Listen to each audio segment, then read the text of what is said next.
मैं सत्य कहता हूं, मैं पापी हूं, पर जब से मैं प्रभु नारायण के मार्ग में चला हूं, सत्य बोलता हूं, तो मुझे बहुत लाभ हुआ है और इस दास को सत्य स्वरूप भगवान का बहुत प्यार मिला है।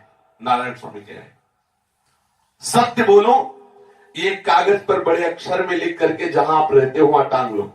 सोने बैठने खाने स्नान की जगह पर बार बार नजर पड़ेगी तो आपके अंदर अभ्यास आ जाएगा सत्य बोलने का। पक्का मानना, इससे मुझे बहुत लाभ हुआ है, यही मैंने किया है। ना नौकर से ना किसी से भी कभी झूठ मत बोलो, जो बोलो सत्य बोलो। दूसरी बात, तप, योगाभ्यास और भजन, ये दो तपस्या के मुख्य स्वरूप बताए गए हैं। योग क्रिया प्राणायाम आदि बहुत अच्छे साधन होंगे, प्राचीन में महात्मा जन करते आए हैं, पर मैंने आज तक किया नहीं, इसलिए मेरा कोई अनुभव नहीं।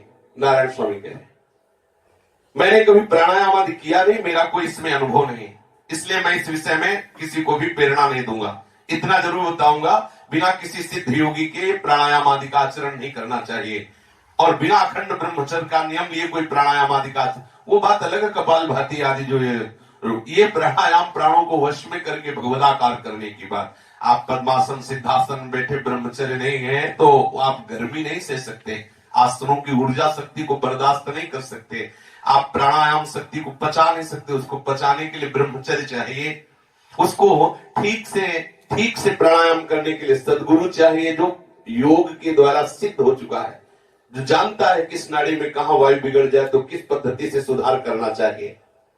हमने देखा है कि योग की क्रिया ना जानने के कारण बहुत बड़े बड़े रोगों से साधक ग्रसित हो जाता है और विघ्न पड़ जाता है भगवत प्राप्ति के मार्ग में। अब हमने जो भगवत प्राप्ति का सहज सरल साधन समझा वो है भजन। भजन दो प्रकार से होता है, एक माला से और दूसरा अजपा जाप बिना माला से। भजन करने का सबसे पहला साधन सहज सरल माला है। मन के लिए ये माला एक कोड़े का काम करता है। जब तक माला हाथ में घूमती रहती है तो कहीं न कहीं बीच बीच में भले चला जाए, लेकिन लाना पड़ता है, राधा राधा राधा राधा जवान बोलेगी, मन को भी आना पड़ता है, भजन होता रहेगा। माला से भजन की संख्या होती तो मन में उत्साह आता है, आज इतना किया और करना चाहिए। सुबह शाम नित्य नियम से माला गिनती से कितनी करते, फिर इसके बाद एक छोटी माला ले ले, छोटी को सुमिरनी, और उसको करते रहे। अगर आप विरक्त हैं तो आप समझ लीजिए बिना किसी भी व्यवधान के आपके भजन के 4 हिस्से होंगे। एक हिस्सा आपका सदगुरु के समीप जाएगा, दूसरा हिस्सा आपके माता पिता को जाएगा, तीसरा हिस्सा जिसके राज्य में रहकर भजन कर रहे हो उसके पास जाएगा, चौथा हिस्सा जिसकी रोटी खाते हो, वस्त्र लेते हो, प्रणाम करवाते हो उसका जाए, उसके पास जाएगा। अपने पास रह क्या गया। इसीलिए तो साधु महात्मा परहित के लिए ही है, परहित के लिए ही है। अब आप एक दिन रात के 24 घंटे में 21,600 श्वास होती है। मनुष्य की देह में स्वाभाविक चलती 21,600 श्वास, ज्यादा नहीं तो कम से कम 21,600 नाम तो प्रत्येक साधक का होना ही चाहिए। संख्या 200 माला फेरने से ऐसा हो जाता है। अगर 200 माला फेरे तो 21,600 नाम निकलते हैं। अगर आप 4 घंटे का ही नियम ले लें रोज भजन का तो आपकी रुचि बढ़ने लगेगी। 2 घंटा सुबह, 2 घंटा शाम, धीरे धीरे बढ़ाते रहें। अभ्यास जब पुष्ट होगा तो फिर आप हर समय कर सकते हैं। छोटी माला जरूर पास रखें, क्योंकि बड़ी माला लेकर के हर समय व्यवधान पड़ सकता है, क्योंकि अब आपको सेवा, छोटी माला जहां वहीं छोड़ दो, जेब में डाल लो और फिर अपने कार्य को फिर वहीं से चलाओ। प्रारंभिक दशा में चलते फिरते शर्माने की जरूरत नहीं है, क्योंकि मनुष्य जीवन का परम धर्म है भगवत प्राप्ति। चलते फिरते उठते बैठते सहज में ध्यान नहीं रहता नए साधक को, इसलिए छोटी माला जरूर रखनी चाहिए। उससे घुमाने में मन बार बार लगता है राधा राधा, और जहां काम पड़े वहीं छोड़ दो, उसको थोड़ी सुमिरनी तक पहुंचाना ही है। कपड़े की थैली में बड़ा माला जो अंदर रखा जाता है बहुत सावधानी से रखे। ये आजकल बोले माला हमारा खो गया, पता है आपका आधा वजन छीन हो जाता है माला जाने से। आपने जो भजन की इसीलिए तो साधु महात्मा सब सावधान रहते हैं। अब आपको लगेगा 4 तो वो चले गए, आधा ये चला गया, बचा क्या? सावधानी के लिए कहा जाता है। वस्तुतः आपको अंदर की बात बता रहे हैं, ये महापुरुषों के वचन हैं। एक राधा नाम की कीमत में पूरा त्रिभुवन नहीं है, पूरा त्रिभुवन। हम बोला राधा, अब चाहे जितने हिस्से लगा लो, हमारा कोई घाटा पड़ने वाला नहीं। समझ रहे ना? और जो सच्चिदानंद अविनाशी नाम है, किसी अपराध की ताकत नहीं कि इस नाम को ढक सके। हाँ, अपराध किया है तो बीच में रोक दिया जाएगा, तुम्हें अपराध का दंड मिलेगा, लेकिन कभी ऐसा मत सोचना कि भजन वो चीज है कि छू उड़ गया जो किया। भजन कभी नष्ट नहीं होता, क्योंकि अविनाशी प्रभु का अविनाशी नाम अविनाशी गति प्रदान ही करेगा। कहा जाता है ना कि भजन का अनुभव नहीं होगा, अर्थात अभी तक जो आपने परमात्मानंद की प्राप्ति के लिए साधन भजन किया, अब आपसे कोई अपराध बन गया तो वहीं से रोक दिया जाएगा। अब अपराध का आपको दंड होगा, वो भजन का आनंद अनुभव नहीं हो। और जहां अपराध क्षय हुआ तो वहीं से भजन आपका प्रारंभ हो जाएगा। कभी कोई ऐसा ना सोचे कि अब तो 4 हिस्से लगेंगे और भजन बचेगा नहीं, बड़ी समस्या है। हम कहते हैं 1 करोड़ हिस्से लग जाए, 4 तो बहुत कम है। तो राधा नाम में, कृष्ण नाम में, भगवान नाम में इतना माल भरा है कि पूरा विश्व तृप्त हो जाएगा, फिर भी आप धनी बने रहोगे। आप समझिए, आप इतने बड़े धन के धनी हैं, पूरा विश्व को बांट देने के बाद भी आप धनी बने रहेंगे। और इस धन में एक परम गुप्त बात है, आप जितना जिसको देंगे उतने आपका बढ़ेगा। आपने जैसे आशीर्वाद दिया कि भगवान आप पर कृपा करें और आपको भगवान करुणा करके मिल जाए, उसको जब मिलेंगे तब मिलेंगे, लेकिन वो आशीर्वाद लौट के आपके पास आएगा, आपको बहुत जल्दी भगवान मिल जाएंगे। आपने अपने भजन का प्रभाव की, ये बहुत दुख है, क्लेशित है, मैं अपना भजन जो भी ठाकुर जी की कृपा से किया ये स्वस्थ हो जाए, तो वो वहां जाकर के डबल होके आपके पास आएगा। ऐसा सिस्टम थोड़ी कि आपने जो किया उसका भी तो है, ये भी तो भजन का फल है, वो भजन वहां से डबल होके आएगा। कभी ऐसा नहीं हो सकता कि भजन करने वाले का भजन नष्ट हो गया, उसकी दुर्गति हो। एक भी उदाहरण पूरी सृष्टि में बता दो, एक भी उदाहरण बता दो। ये इसलिए कहा जाता है कि थोड़ा सावधान, कम पैर दबुआओ, थोड़ा कम प्रणाम लो, थोड़ा कम गुलाब जामुन पाओ, थोड़ा, क्योंकि भजन तुम्हारा जाएगा। इसलिए कहा जाता है सावधान, क्योंकि भजन में, मथुरा वृंदावन में तो प्राय यही देखा जाता है कि सब नाम जप करते हैं। नारायण स्वामी कह रहे, अब ये एक महामहिमा में साधन है जिसे हम अजपा जाप कहते हैं। इसमें किसी भी तरह की छोटी या बड़ी माला किसी की आवश्यकता नहीं होती। इसमें किसी माला, और माला एक तरह से इसमें विक्षेप भी डालता है इस अजपा जाप में, और बड़ा रसमय है, बड़ा आनंदमय है। पर प्रारंभिक दशा में साधक कहीं इसमें आने की चेष्टा न करे, नहीं तो हो सकता है कि प्रमाद स्थिति में समय उसका जाने लगे। ये जब मन भजन में लगने लगता है तब वो जिह्वा हल्की सी, ये मतलब कई महापुरुषों के अनुभव की बात है, हल्की सी तालू के ऊपर वाले तालू के अग्रभाग में जहां से दांत का जुड़ाव थे, वो जिसका अभ्यास हो अपने आप हो जाएगा। इससे होता है थोड़ा दांत में अंतराय होता है, पूर्ण एकाग्रता बन जाती है। जब हमारी जिह्वा नीचे चिपकी होती है, नीचे की तालू में ऐसे, वो आप देखना जब विषय चिंतन हो रहा तो आप पकड़ना, आपकी जिह्वा बिल्कुल नीचे वाली तालू से जुड़ी हुई है नीचे, तभी विषय चिंतन होता है। आप जब जिह्वा को थोड़ा ऊपर रखेंगे तो थोड़ा सा, थोड़े दिन तो परेशानी सी लगेगी, आपको लगेगा नाम जप नहीं हो। और नाक से जैसे आप गुनगुनाते हैं ना, मुंह बंद करके कोई भी गाना या कोई भी गुनगुनाते हैं, ऐसे हल्की सी गुनगुनाहट उस मंत्र नाम की कीजिए। अंदर से वायु के द्वारा थोड़ा नाक की ठसक से मानो आप गा रहे हो, लेकिन बाहर नहीं निकल रही आवाज, हल्का सा अभ्यास। आप ऐसा करके देखिए, आप समझ रहे ना, जैसा हम समझ रहे ना, क्योंकि अब वो हम कैसे उसे बतावे, मतलब तो कोई ऐसा है लेकिन ये देखो ऐसा। तो आप जिह्वा को थोड़ा तालू के अग्रभाग पर, जहां से आपकी दांतों की जड़ है, ऐसे, ये उसकी स्थिति है जैसे ये बंद है। अब इसमें कोई ये नहीं समझ सकता कि हम नाम भी जप रहे हैं, पर इसमें बड़ी एकाग्रता होती है, बोलने की इच्छा नहीं होगी। आप बोलना भी चाहोगे तो एक बार वो जिह्वा लगी है ना, और बड़ा रस निकलता है, बार बार वो एक आनंद की अनुभूति होती है। पर ये मतलब थोड़ा कठिन साधन है, क्योंकि जिह्वा जब यहां लगेगी तो आपको अड़चन सी लगेगी, और हल्की सी जिह्वा आगे से मोड़ में हल्की सी हिलती रहती है प्रारंभिक दशा में, बिल्कुल नहीं बाहर से समझ में आएगा कि आप मंत्र जप रहे हैं। ये स्थिति है, चाहे आंख खुली हो चाहे आंख बंद हो, बार बार बार बार जो गुरु मंत्र या नाम है, अंदर आपको आवाज सुनाई देनी चाहिए।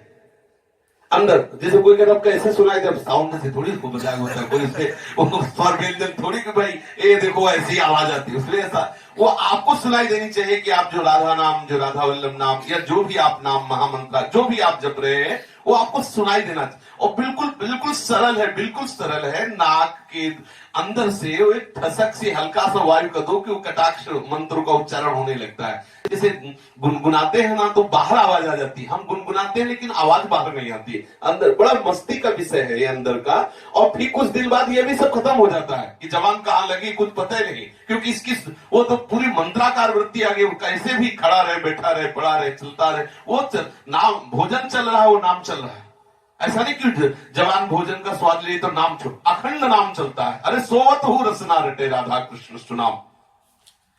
कंठ से हल्का हल्का, कंठ से, जैसे पहला नाक से, अब कंठ से, फिर पूर्ण एकाग्रता होती तो हृदय से, बार बार हृदय में स्फुरित हो रहा है, उसे बार बार ध्यान के द्वारा देख रहा है। फिर नाभ से श्वास के साथ, ये थोड़ा आगे की बात है, बहुत एकाग्रता की बात है। अजपा जाप मतलब सिद्धावस्था की तरफ आपके कदम हो चुके हैं। ये कोई साधारण अजपा जाप जिसका चलने लगा वो साधारण बात नहीं है। पहले आधे से सिद्ध न बन जाए कि अब अजपा जाप करने को, अब तो थोड़ी देर में मत जो या तो नींद में ले जाएगा या विषय कल्पना में ले जाएगा। पहले खूब मेहनत कीजिए। यदि आप अजपा जाप तक पहुंचना चाहते हैं तो पहले कुछ समय तक आप नाम जप कीजिए, अधिक थोड़ा मंत्र जपिए और नाम का अधिक, क्योंकि नाम उच्चारण कर सकते हैं आप, मंत्र उच्चारण नहीं कर सकते तो 5 माला 10 माला 11 माला जो भी मंत्र जप लीजिए और अधिक से अधिक नाम, राधा वल्लभ राधा वल्लभ राधा वल्लभ राधा वल्लभ राधा वल्लभ राधा वल्लभ राधा वल्लभ, ऐसे वाचिक ही सही, क्योंकि बचत तो हो रही है ना, हमारी वाणी लग रही है, हमारा बाहर चिंतन छूट, एक कुछ वर्ष तक आपकी बिल्कुल आपका खाली न रहे, ऐसा आप कीजिए। फिर आप देखिएगा कि कुछ दिन में आपकी जवान अपने आप वो राजी हो जाएगी। आप ओठ बंद करके बोलना बंद कर दें तो राजी हो जाएगी। जैसे हम काफी समय तक जपते हैं ना तो किसी से बात करने लगते हैं तो हमें वो जप विवश करता है मौन होने के लिए। आप देख लीजिए, वो अपने सब साधक ही है। जब हम बहुत समय 2 घंटा 4 घंटा किसी भी नाम या मंत्र को जपते हैं और जब बात करने का अवसर आता है तो एकदम ऐसा लगता है कोई हमारे को रोक रहा है कि मत बोलो, वो नाम छा जाता है, नाम सवार। हमने दर्शन किए, शायद यहाँ वृंदावन वासी जानते होंगे, पाठक बाबा जो इसमें दाऊजी में रहते थे, दाऊजी में बड़ी अच्छी स्थिति थी, बड़ी अच्छी स्थिति थी, नाम में डूबे रहते थे। एक बार ऐसी वार्ता होने लगी कि तो उनसे कहा कि आप कृपा करो हमें भगवत स्मरण प्राप्त। स्मरण शब्द होते ही ऐसे बात कर रहे थे, बात करते करते आंख बंद और घंटों बैठे रहे, दोबारा आंख नहीं खुली। स्मरण शब्द सुनते एकदम डूब गए स्मरण में, घंटों बैठे रहे, फिर बात नहीं। ऐसे कई बार गए, कई बार उनके दर्शन हुए, बहुत अच्छे ही पंडित गया प्रसाद जी की कृपा पात्र थे। अभी कुछ ही वर्ष हुए अंतर ध्यान हुए, उन्होंने कई दिन तक उन्होंने भी अन्न नहीं पाया, अपना कुटिया के दरवाजा बंद है। कई दिनों तक बक्सर वाले मामा जी और भी कई संत जाकर के उन्हें प्रेरणा की कि आप दरवाजा खोलिए, फिर नहीं खुले तो ऊपर से वो तोड़कर देखा कि आश्रम में बैठे हैं, पानी में परत पड़ गई थी। कई दिन, हमें लगता है 20-30 दिन के अंतराल, ऐसे 17 दिन है, 17 हाँ, ऐसे भोजन नहीं पाया, ऐसे डूबे रहे स्मरण। देखो कितना सुख है। अपने लोग भोजन को ही सुख समझते हैं, वस्त्र को ही सुख समझते हैं, भोग सामग्रियों को। अरे एक बार मनुष्य जीवन मिला है, एक बार कूद पड़ो थोड़ा नाम में, फिर देखो कैसा आनंद मिलता है। यदि हम बिना किसी विघ्न बाधा के थोड़ा बाहरी अभ्यास करें वाचिक, तो हमारा प्रवेश हो जाएगा अंतर में। और जब अंतर से भजन होने लगता है तो हम लिखित कहते हैं कि 12 वर्ष में तुम्हें भगवत साक्षात्कार हो जाएगा, तुम्हारी कृपा से मोक्ष का वितरण होने लगेगा। अर्थात तुम्हें जो देखेगा वो मोक्ष मार्ग का अवलंब ले लेगा, अर्थात तो उसके अंदर भगवत प्राप्ति की लालसा पैदा हो जाएगी। आप करके देखिए, पूरा जीवन व्यतीत हो जाता है। थोड़ा सा कमर कस ले, बहुत बहुत सस्ता सौदा है। अगर 12 वर्ष में मैं भगवत साक्षात्कार हुआ तो बहुत सस्ता है, करोड़ों जन्म व्यतीत हो गए। और ये तो कहने की बात है, अगर तन्मयता हो जाए तो 12 मिनट में हो जाए, 12 सेकंड में। अरे ठाकुर को किसी नियम में बंधा है क्या? हम आर्त भाव से पुकारे तो अभी वो आ जाए, अभी आ जाए। जागृत और पूरी चेष्टा, जागृत अवस्था में पूरी चेष्टा केवल भगवत प्राप्ति के लिए होनी चाहिए। कोई भी सिद्धि स्वीकार न करें। सावधानी है कि जब आप नाम जप में लगेंगे तो सिद्धियां आएंगी। अब हमारे पास तो आए नहीं। अब 100 ग्राम जलेबी में तो मन फिसल जाता है, सिद्धि क्या करे आके, इतने से काम हो गया। अब जब ऐसा हो कि ब्रह्मादि के भोग सब विषम लागता है तो भाई सिद्धियां हमें यहाँ जगह आने की जरूरत नहीं है।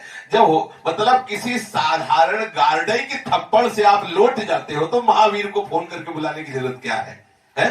सावधान, कोई भी किसी भी तरह की भोग सामग्री में सुख बुद्धि न रखते हुए नाम जप किया जाए तो सिद्धियां आती हैं, और इन सिद्धियों को स्वीकार न किया जाए तो सिद्धियां उसके चरणों में लौटती घूमती, और प्रेम में वो मतवाला भक्त किसी भी सिद्धि को स्वीकार नहीं करता।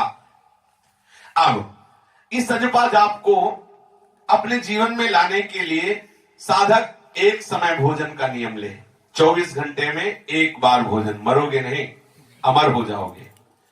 हम ब्रह्मचर्य मार्ग में चल रहे हैं, भगवत मार्ग में चल रहे हैं, ज्यादा की जरूरत नहीं है। एक समय भोजन। अब एक समय की इतना मतलब है कि 20 रोटी एक ही बार में रख ली कि अब जो होगा सो होगा। मतलब 24 घंटे में एक बार पाला है तो 8 बजे रात तक केवल पचाने के लिए परेशान है। पा के खड़े हुए बोले 4 बज गए, रुको, बोले 2 मिनट टहल के आए, फिर उनको एक ही बार पाला है ना, ऐसा नहीं। तो सहज भोजन एक बार। नींद 24 घंटे में एक बार निश्चित समय, अर्थात यदि आप रात्रि में भजन का अनुष्ठान करते हैं तो आप दिन में शयन कर सकते हैं। यदि आप दिन में भजन का अनुष्ठान करते हैं तो रात्रि में शयन। दिन रात दोनों साधक के लिए सोना उचित नहीं है। 24 घंटे में आप एक समय निश्चित करें अपने समय का, और वो भी ठीक नियत समय। आपका 4 घंटे से काम चल जाता है तो आप 5 घंटे क्यों सो रहे हैं? 5 घंटे से काम चल जाए तो 6 घंटे क्यों सो रहे हैं? यहां तो कहते हैं कि अगर 4:30 बजे नींद खुली तो बोले अभी तो टाइम है ना सत्संग के लिए, 1 घंटा और सो लेते, तो 5:30 फिर नहा धो के वो सत्संग में तिलक लगा के पूरा पहुंच जा। अरे जलना चाहिए। कल एक साधक आधा घंटे सोई अपनी, मतलब जैसे 4 बजे है ना तो उनकी घड़ी में 4:30 बजे बताए, तो कब सब घड़ी में से। हमका ऐसा क्यों? बोले आधा घंटा पहले उठने की बात। ये हम आधा घंटा पहले उठे, हम ये क्यों सोचते हैं कि अभी और आधा घंटा समय सो लेते? सो लेना कोई जीवन की सार बात है क्या? अरे अनंत जन्म बीत गए। देखो, नींद को एक संयम में बांध दो। 4 घंटे बाद माना आपकी 6 घंटे रख लो, 6 चौको 24, एक हिस्सा रख लो नींद का। अब 24 घंटे में एक बार ही आपको है, आए या ना आए, फिर इसके बाद आपको सहन नहीं करना। दोपहर में भोजन पाना है, फिर 10-15 मिनट विश्राम कर लेना, फिर अपने साधन में लग जाना है। रात्रि को रखो तो रात्रि को, दिन को रखो तो दिन को, जो भी समय रखो आप रख लो, पर एक समय रखो ऐसा। और अधिक समय एकांतवास का, क्योंकि अजपा जाप करना, निरंतर नाम जप करना, बार बार मिलना जुलना, बातचीत करना, आपका वो क्रम टूट, बहुत आनंद आता है, बहुत आनंद, एक नशा चढ़ता है, एक आनंद की अनुभूति होती है। और खास बात यह होती है कि उसके स्वप्न में उसका मनोरंजन कराया जाता है। स्वप्न में भागवतिक स्वप्न आने लगते हैं, दिव्य दिव्य भाव, दिव्य दिव्य महात्माओं के दर्शन होने लगते हैं। थोड़ी सी भी गलती करोगे स्वप्न में कोई ना कोई महात्मा के डांट देगा। आप ये मतलब आप देखना, कोई ना कोई ऐसे महात्माओं के दर्शन होते हैं कि सुबह जागते ही उन्मत्तता सवार होती भजन की। ऐसे ऐसे महात्माओं के दर्शन, ऐसे ऐसे दृश्य सामने उपस्थित होते। गंगा जी हैं, सुंदर सुंदर लताएं, ऐसा कभी यमुना जी हैं, कभी ऐसे वैरागी महात्मा, कभी अवधूत सन्यासी महात्मा, कभी उनकी सभाओं में बैठे, कभी उनकी चर्चा। आपका जो शयन होगा वो भजन से भी अधिक होगा। अगर आप ईमानदारी से भजन करेंगे तो आपका शयन ठाकुर जी संभाल लेंगे। आप जब बेशुद्ध हो उस समय आप देखिए कैसी कैसी आनंदमयी वृत्तियां। घबराने की जरूरत नहीं कि बाद से स्वप्न ठीक नहीं आ रहा तो हमारा भजन ठीक नहीं, नहीं, आप करिए। साधक को तकिया और गद्दा नहीं लगाना चाहिए। बीमार हो तो बात अलग है, नहीं तो नहीं लगाना चाहिए। अपने भी इस कुटिया में कुछ आसन रखा है, अब तो भाई बिछा दिए इन लोगों ने। तकिया और गद्दा का प्रयोग नहीं करना चाहिए साधक को। अब ठंडी का समय है, देख लीजिए, कंबल बिछा लीजिए। बोरा है, चटाई है, कंबल है। अगर आप ऐसे तकिया और गद्दा बढ़िया कोमल कोमल वसन, तो सुबह 6 बजे ही नींद खुलेगी, जल्दी तो खुलने वाली है नहीं। तो आप देख लीजिए, तकिया गद्दा और कोमल वस्त्र, ये हमारे भजन बहुत बाधक है। अब आप देख लीजिए, 24 घंटे में एक भी मिनट व्यर्थ की बात नहीं होनी चाहिए अजपा जाप में चलने वाले साधक के लिए। 24 घंटे में एक भी मिनट आपको बर्दाश्त नहीं होना चाहिए यदि कहीं प्रभु से बिलक कोई बात हो जाए। तद स्मरणेन परम व्याकुलते थी अव्यावृत भजना। अखंड भजन के लिए ये वृत्ति अत्यंत आवश्यक है। असहनशीलता हो जानी चाहिए यदि एक मिनट भी किसी से, और पहचान लेना चाहिए कि ये व्यक्ति कभी सामने आएगा तो हम इससे बात नहीं करें। और नीचे सर किया, वो बुला रहा है और महाराज दंडवत, हेरना ही नहीं, मतलब नहीं, हमने सुना ही नहीं, सामने से आ रहा है तो हमने देखा ही नहीं। साधु महात्माओं को देखो ना कितने निरपेक्ष होते हैं, और भगवान ऐसे ही महापुरुषों से मिलते हैं। निरपेक्षम, सबसे पहला निरपेक्ष, किसी की अपेक्षा नहीं। और भजन का खजाना पक्की तिजोरी में रखें, कोई जान न पाए कि आप कितने भजनानंदी हो। देखो नारायण स्वामी के हैं, भजन का खजाना अपनी तिजोरी में रखें। साधक सावधान, चावल न खाए।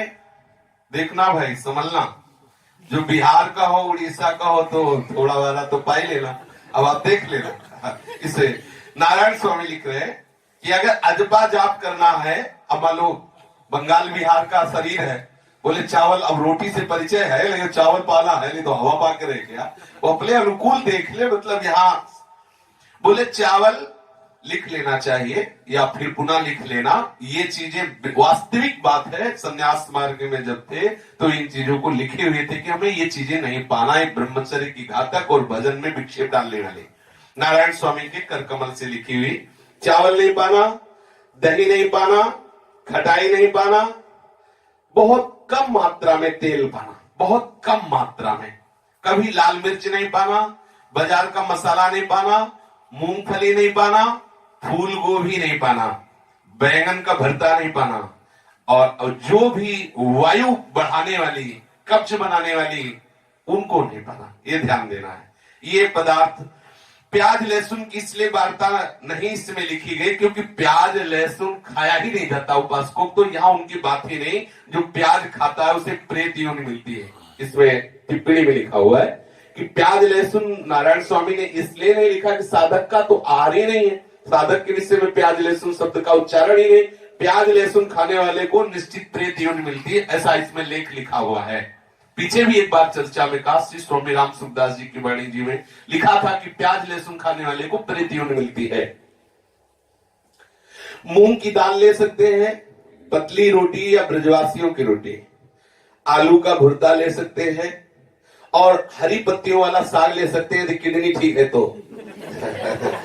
और बहुत उत्तम होगा कि आप एक बार ही भोजन करें।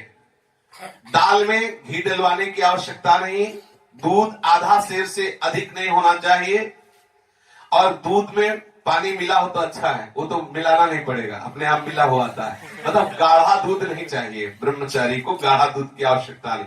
उसमें मीठा मिलाने की जरूरत नहीं। सब्जी में कम नमक चाहिए, और रोटी इतना भोजन पाया जा सकता है। साधक इतना, माधुकरी की रोटी या घर में रोटी बना ली, मूंग की दाल है या थोड़ी सब्जी या आलू का भुर्ता है, ऐसा, ना तो घी और ना ये बादाम पिस्ता हलवा आदि। और कभी भाई जरूरत पड़े तो थोड़ा बड़ा तेल लगा के उसमें छौंक आदि अपने घर में यदि सब्जी बनाओ थोड़ा। साधक को ज्यादा घी दूध की आवश्यकता ही नहीं। किसके लिए घी दूध पाए, क्यों? मेहनत करनी नहीं शरीर से ज्यादा, भजन करना है, शांति से बैठना है, तो भजन के लिए थोड़ा भोजन चाहिए। अब घी दूध पाओगे तो फिर ज्यादा मन में बलवत्ता सवार होगी, शरीर ज्यादा प्रकार की भोग सामग्रियां मांगेगा। नींद कम करने का साधन है कि रात को 10 बजे से एक घंटे हर महीने भजन बढ़ाना शुरू कर दो। यानी 10 बजे से 11 बजे तक एक महीना जागने का नियम लो। जैसे आप 10 बजे शयन करते हो तो एक महीना हम नियम ले लिया कि अब एक महीना 11 बजे पहले नहीं सोएंगे, तो उस समय गप नहीं लड़ाएंगे, मतलब भजन करेंगे बैठ के एकांत में। जब दूसरा महीना शुरू हो तो 12 बजे तक का नियम ले लें, तीसरा महीना 1 बजे तक का, चौथे महीने में 2 बजे तक का। इस तरह रात के 4 बजे तक जगने का अभ्यास करें और 4 बजे से सो जाएं। 4 बजे से सो जाएं, एकदम एकांत रहता है ना रात्रि में। ये भजनानंदी महापुरुषों की बात है। 4 बजे से सो जाए, यानी 2 घंटे में तुम्हारी नींद पूरी हो जाए तो 6 बजे उठ जाए, अपनी दिनचर्या प्रारंभ करें। यदि आपको लगता है कि इतने में आलस्य आएगा तो और 2 घंटे सो जाए, 4 घंटे पर्याप्त है। और जब आप एक बार भोजन पाओगे, रात भर भजन करोगे तो नींद थोड़ा ही आएगी, निश्चित तमोगुण वृत्ति नष्ट हो जाती है, तो नींद का कोई महत्व तो नहीं रह जाता। आपकी तंदुरुस्ती नहीं खराब होगी, ये मैं लिखित कहता हूं। कोई ऐसा ना सोचे कि कम सोने से स्वास्थ्य खराब हो जाए, क्योंकि भजन से वो बात महामहिमा में इंद्रियों को पुष्टता प्राप्त हो रही है, इसलिए आप विक्षिप्त नहीं होंगे। अगर कि कोई डॉक्टरी भाव से कि भाई 6 घंटे नहीं सोओगे तो विक्षिप्त हो जाओगे, ऐसा नहीं। जो इंद्रियों को निद्रा से तमोगुण से बल मिलता है, वो भजन से उससे और सुंदर सात्विक मिलता है। आप जितना सह पावे उतना अभ्यास करें। ज्यादा से ज्यादा 4 घंटे अच्छे साधक के लिए है, इसके आगे नहीं सोना चाहिए। 4 घंटे या कम से कम 7 घंटे नहीं, 7 घंटे तो 7 घंटे के ऊपर हो जाए तो बढ़िया बात है, नीचे तो होना ही नहीं चाहिए। अब आप देख लीजिए अपने लोग किस कोटि के साधक हैं। महीने का अभ्यास पूर्णिमा के दिन से करें। 20 घंटे भजन का जिस दिन आप अभ्यास कर लेंगे, आप खुद देख लेंगे आपको क्या मिल गया। 4 घंटे खाना पीना सोना और 20 घंटे भजन करना, उसी में ये भजन ही हो रहा है। जैसे आप सत्संग सुने, ये भजन ही है। अगर मन भाग रहा है तो नाम में लगाओ, बीच बीच में श्रवण इंद्रिय से सुनते रहो। पहले साधक को नींद बहुत जोर से सताएगी, बहुत परेशान करेगी। आप खड़े हो जाइए, टहलने लगिए, पानी मुख में मारिए, लेकिन नींद मत आने दीजिए। जो नियम लीजिए, अभी जो हुआ आ गई थी कैसे नींद मत आने, क्योंकि अपने को लड़ना होगा, थोड़ा परेशानी लगेगी। साधन के आरंभ काल में आपको बहुत ऐसा लगेगा कि क्यों इतना, कहां तक झेले, ऐसा लगेगा। आप बिल्कुल कड़क रहिएगा।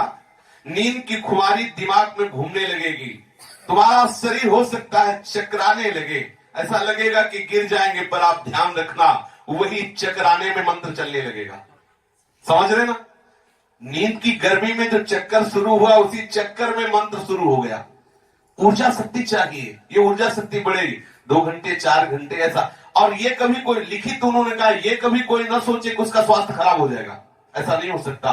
क्योंकि भगवान नाम जापक है, समस्त इंद्रियों को सामर्थ्य भजन से प्राप्त होती रहेगी। कभी भी किसी भी स्थिति में घबराना नहीं, साधन छोड़ने का ख्याल भी मत आने देना। अरे छोड़ो यार, बहुत हो गया झंझट, चलाओ और आराम से सो जाओ, ऐसे नहीं।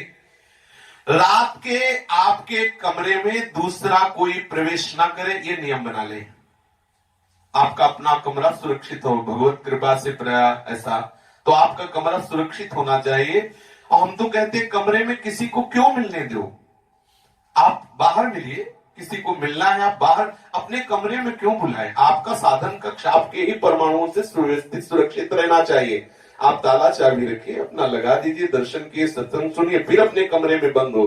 किसी से मिलना जुलना है तो बाहर मिलिए, बाहर हाल में आके मिलिए, बाहर मिलिए। हाँ, समय दे दिया कि आप उस समय वहां किसी लता के नीचे बैठ के मिलिए। अपना साधन कक्ष सुरक्षित और पवित्र रहना चाहिए।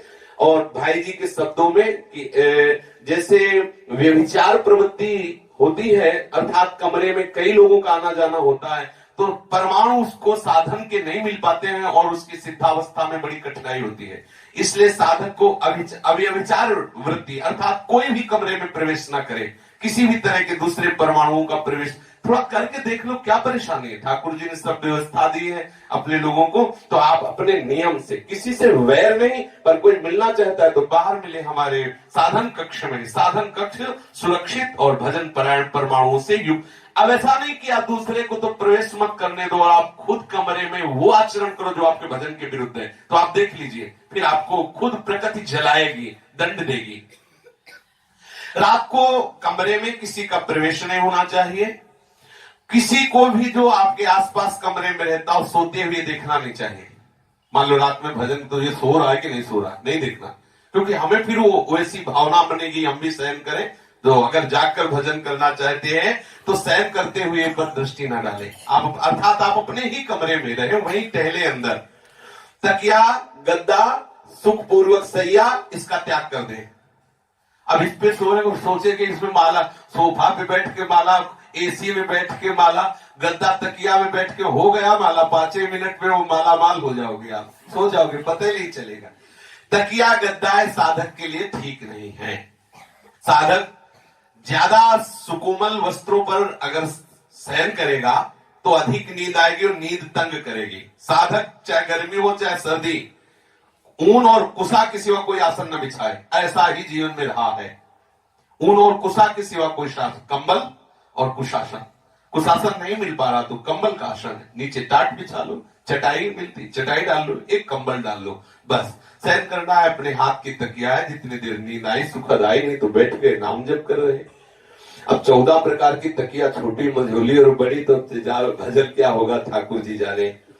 अगर आपको ऐसी परेशानी लग रही है कि मुझे मेरा शरीर नींद के कारण मुझे गिरा देगा, तो छत में कोई एक ऐसी रस्सी बांध लीजिए, जिसमें नारायण स्वामी जी ने लिखा है, और उसे आप पकड़ लीजिए और फिर माला चलाइए। मतलब युद्ध करना है, युद्ध पूरी पक्की ट्रेनिंग चाहिए इसमें, कोई साधारण ही भगवत पार्षद पद प्राप्त होना है। एक रस्सी का झूला डाल दीजिए, उसमें एक डंडा बांध दीजिए, उस डंडे में हिलिक जाइए, पूरी रात भजन कीजिए, नींद मत आने दीजिए। ऐसा कह रहे, जिस समय ज्यादा नींद आवे तो उस डंडे के सहारे खड़े हो जाइए। आपको नींद नहीं आनी चाहिए, लड़ो इस दुश्मन से। अगर आपको नींद आती है तो तेज रोशनी करके रखिए आप अपने कमरे में, अंधेरा मत होने दीजिए, फिर उसमें भजन कीजिए। ऐसे शेष चर्चा आगे। श्री राधा वल्लभ लाल की जय। देखो, इसको अपने जीवन में उतारना चाहिए। बहुत करुणा करके महापुरुषों के वचन सुनने को मिल रहे हैं, अगर हम जीवन में उतारेंगे तो प्रभु का निश्चित साक्षात्कार हो जाएगा।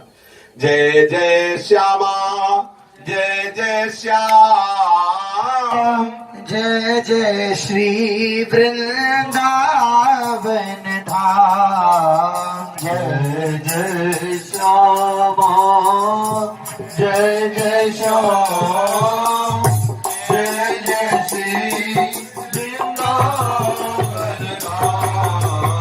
पावन राधे तेरा नाम,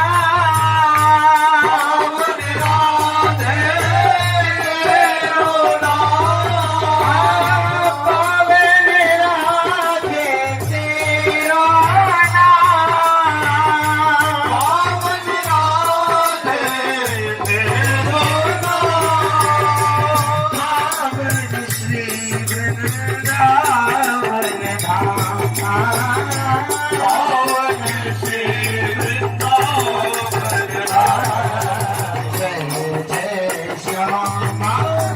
जय जय श्याम, जय जय श्री वृंदावन धाम।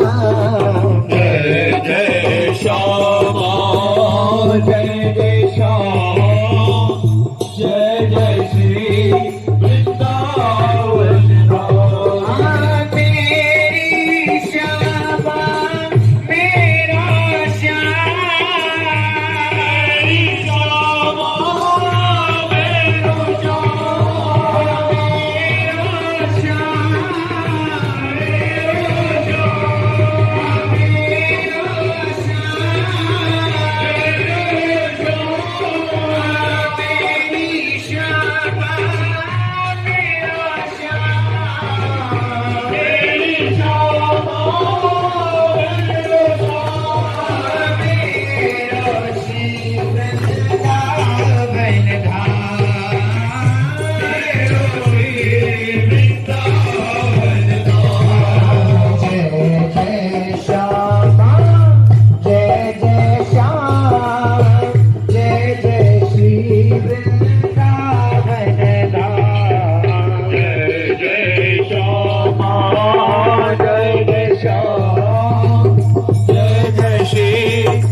श्री हरिवंश शत्रुजू महाराज की जय। श्री सेवकजू महाराज की जय। समस्त सहचरी वृंद की श्री वृंदावन धाम की श्री यमुना रसरानी की समस्त संत हरिभक्तन की श्री सद्गुरुदेव भगवान की जय जय श्री राधे जय जय श्री राधे जय जय श्री राधे